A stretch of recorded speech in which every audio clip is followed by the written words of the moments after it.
Well, good morning. Welcome to Sunrise with Pastor Hayton. I'm visiting my mother here in Mexico, Missouri today.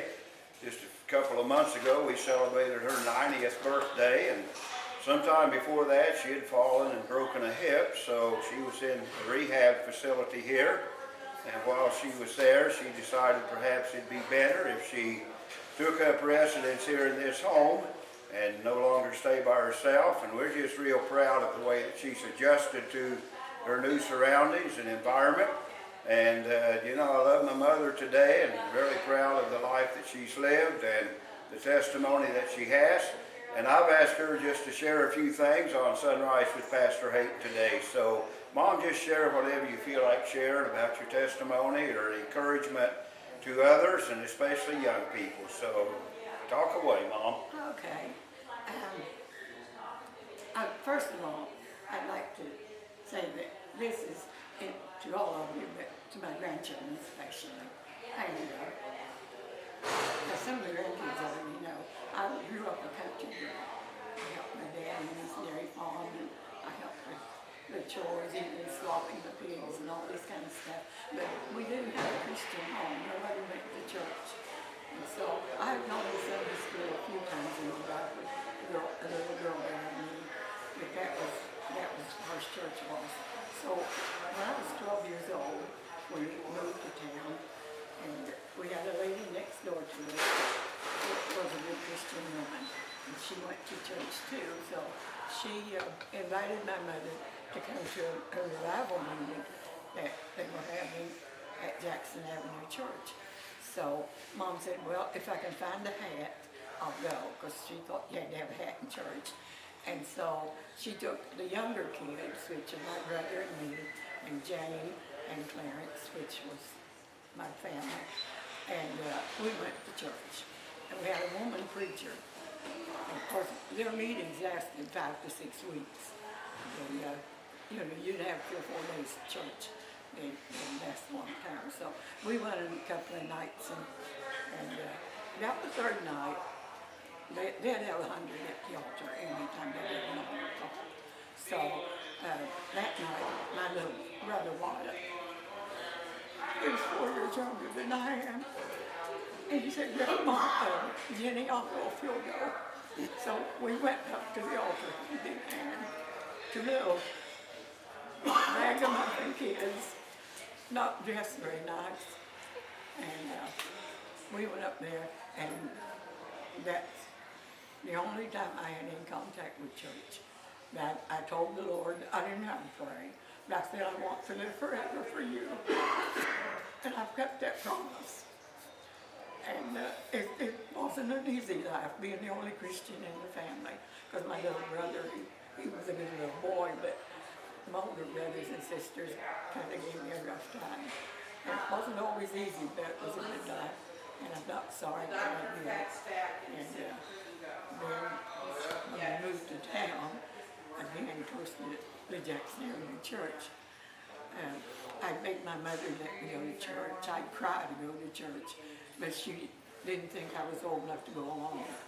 So I talked Jane into going with me. She was 2 years older. And we went to church, and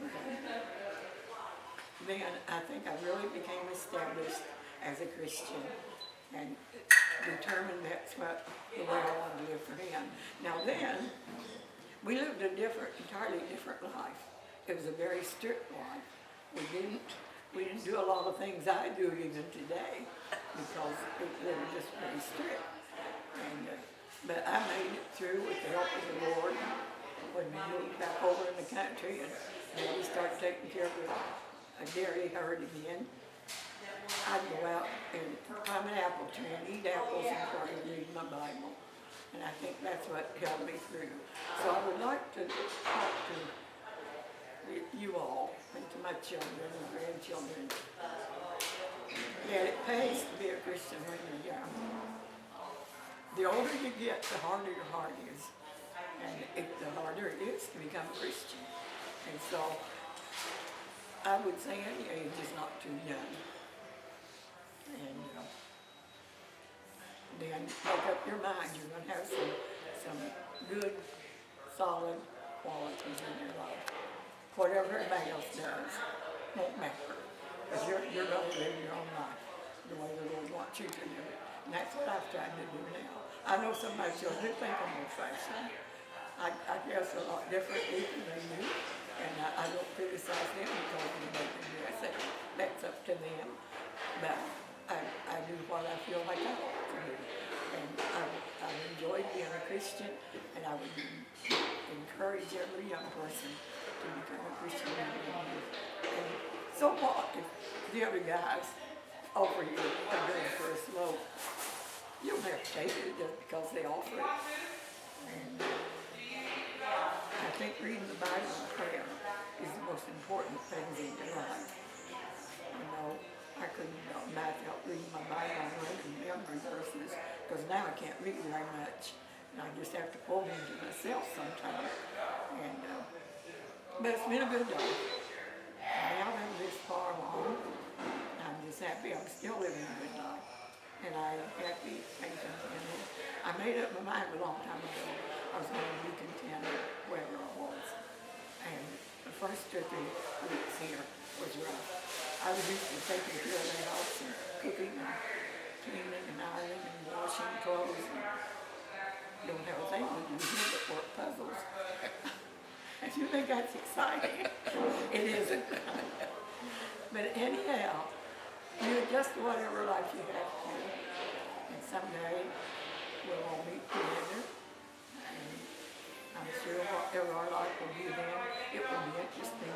One thing I want to do is to travel between the different continents and other orbits in the sky.